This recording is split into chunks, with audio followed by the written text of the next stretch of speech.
Okay, hi everyone.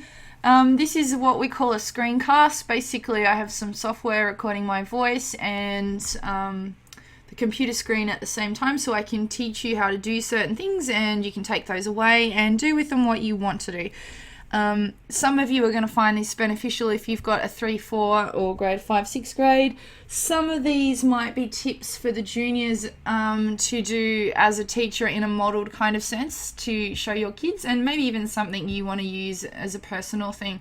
So there are two things I'm going to show you about today to do with Google and Chrome, and they are two particular tips that will help you modify your search and make it more appropriate to whatever you're searching for. So for today's sake, I'm going to use the example of dogs because I want to write a book about dogs. And if I click on images, we all know that we can click on images and get heaps of pictures up about whatever we've looked up.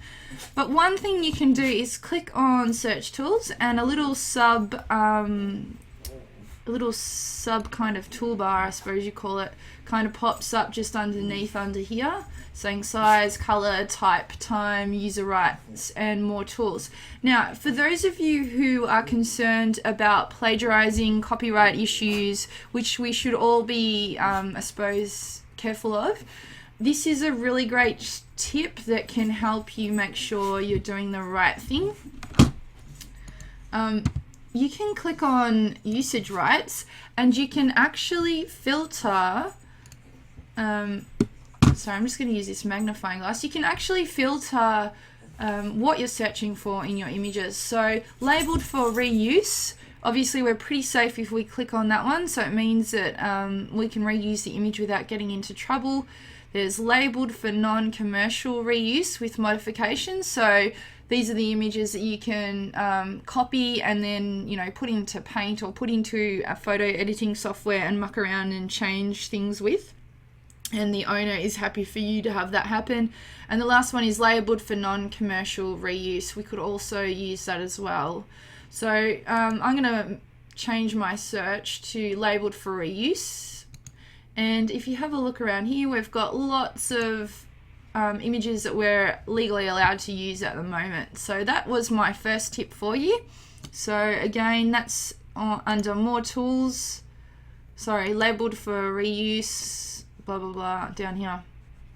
Okay, the second thing I wanted to show you is if I go back to web, so you have to excuse me if I'm breathing funny. I actually have asthma, it's really cold, and I'm sitting on the 3rd level of this house, which doesn't have a ducted heating vent.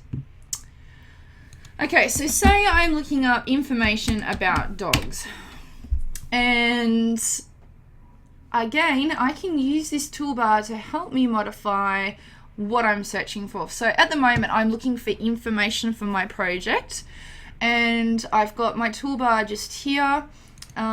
If you click on that, you have different options that come up when you're not in images. So there's all results, anytime, any country. Obviously, we can limit our search to just finding out information that's created in Melbourne or information that's created in any country all over the world.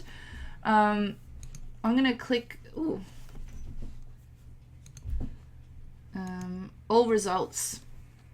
When you click on all results, there are 3 different options. I'm going to click on reading level because what this will now allow me to do is to filter the appropriateness and the difficulty of the text inside the web page. So, you know, if you've got grade 1-2s and you're doing a modelled text, or you're trying to find a modelled text, this might be a good way to go about it. So if you want something really simple, just clicking on the word basic will limit the articles that are coming up to be a very simple type of text that is very easy to read. Obviously, intermediate might be somewhere that, high school kids perhaps, let's get rid of that.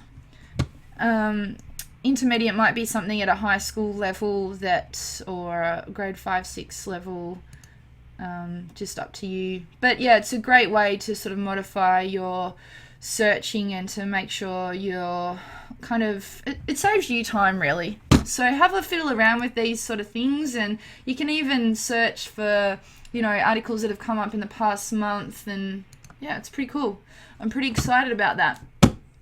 That thing that popped up before, just so that you're aware, is an app that I've got from my Chrome apps, and I will be explaining a lot more about that in the next web or screencast that I do with you. So stay tuned for more awesome information. Thank you for listening today, and yeah, this is pretty cool that some of this time now goes towards your professional development. And the great thing about this is that you can rewatch it as many times as you want if you've forgotten anything that I've told you, or if I've talked too fast, which is often what I do. So yeah, all the best and happy searching.